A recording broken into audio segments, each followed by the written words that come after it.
ابراہیم علیہ السلام رہتے ہیں فلسطین میں، بیٹا رہتا ہے مکہ میں۔ ابراہیم بیٹے سے ملنے کے لیے جاتے ہیں، بیٹا گھر پہ موجود نہیں ہے، بہو ملتی ہے۔ ابراہیم علیہ السلام اپنی بہو سے یہ بتاتے نہیں کہ میں تمہارا سسر ہوں، ایسے ہی اس سے پوچھتے ہیں بیٹی کیا حال چال ہے، کیسی گزر بسر ہو رہی ہے۔ ابراہیم علیہ السلام کی بہو کہتی ہے بڑی بری گزر بسر ہو رہی ہے، بڑی تکلیف چل رہی ہے، بڑی پریشانی چل رہی ہے۔ ابراہیم علیہ السلام سمجھ گئے کہ یہ عورت بہت بڑی ناشکری ہے، اور جو عورت ناشکری ہوتی ہے، میرا جملہ نوٹ کر لو، اگر عورت ناشکری ہے تو اس کی توحید گڑبڑ ہے، اس کا عقیدہ گڑبڑ ہے۔ پکے عقیدے والی اور پکی توحید والی عورت کبھی ناشکری نہیں کرتی۔ اس بہو نے جب ناشکری کی تو ابراہیم علیہ السلام نے کہا کہ بیٹا ایسا ہے کہ جب تمہارے شوہر شام کو آئیں تو میرا سلام پہنچا دینا، فقرئی منی السلام، میرا سلام کہہ دینا، اور ان سے کہنا کہ غیر اتبت بابک، اپنے دروازے کی چوکھٹ بدل لے۔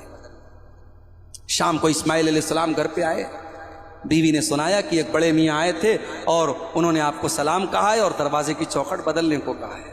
کہا رے وہ تو میرے باپ تھے، وہ تو تیرے سسر تھے، اور تو نے ان سے کیا بات کہی کہ ان کو اتنا ناپسند گزر گیا کہ انہوں نے مجھے حکم دیا میں تمہیں طلاق دے دوں؟ اور اسماعیل علیہ السلام نے اپنی اس بیوی کو طلاق دی۔ اب بڑا غور سے سنیے گا، تھوڑا سانس روک کے سنیے، ذرا دل پہ ہاتھ رکھ کے سنیے گا اس واقعے کو۔ بہت سے لوگوں کو یہ واقعہ سمجھ میں نہیں آتا، عورتوں کو تو بالکل سمجھ میں نہیں آتا کہ یہ کون سی بات ہو گئی کہ سسر نے کہہ دیا اور شوہر جا کے بیوی کو طلاق دے دے، اور طلاق ہو بھی گئی۔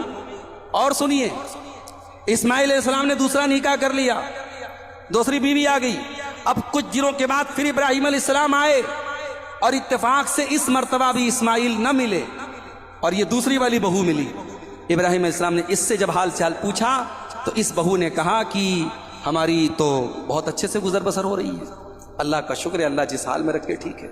کہا بیٹا تمہارے شوہر آئے تو سلام کہہ دینا اور کہنا کہ چوکھٹ بہت اچھی ہے، چوکھٹ کو برقرار رکھے۔ اسماعیل علیہ السلام شام کو آئے، بیوی نے بتایا، کہا وہ میرے باپ تھے، تیرے سسر تھے، اور انہوں نے تیری تعریف کی اور کہا ہے کہ میں تم کو اپنے نکاح میں باقی رکھوں۔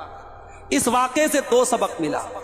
پہلا سبق یہ ملا کہ فیملی، بچے کی، بیٹے کی فیملی الگ رہ رہی ہے، تب بھی سسر یہ نہ سوچے کہ وہ تو سیپریٹ رہ رہا ہے، اس کی فیملی سے مجھے کیا مطلب ہے۔ اگر بیٹے کے پریوار میں کوئی تکلیف ہے، کوئی معاملہ ہے، تو سیپریٹ رہنے کے باوجود، الگ رہنے کے باوجود سسر کی ذمہ داری ہے، باپ کی ذمہ داری ہے کہ وہ اپنے بیٹے اور بہو کے حالات پر نظر رکھے۔ ابراہیم نے ایک سبق تو ہم کو یہ دیا۔ اور دوسرا سبق یہ ملا کہ باپ اگر اپنی بہو کے اندر کوئی خامی دیکھے تو باپ اپنی بیٹے سے کہہ سکتا ہے تو بیوی کو طلاق دے دے، اور بیٹے کو چاہیے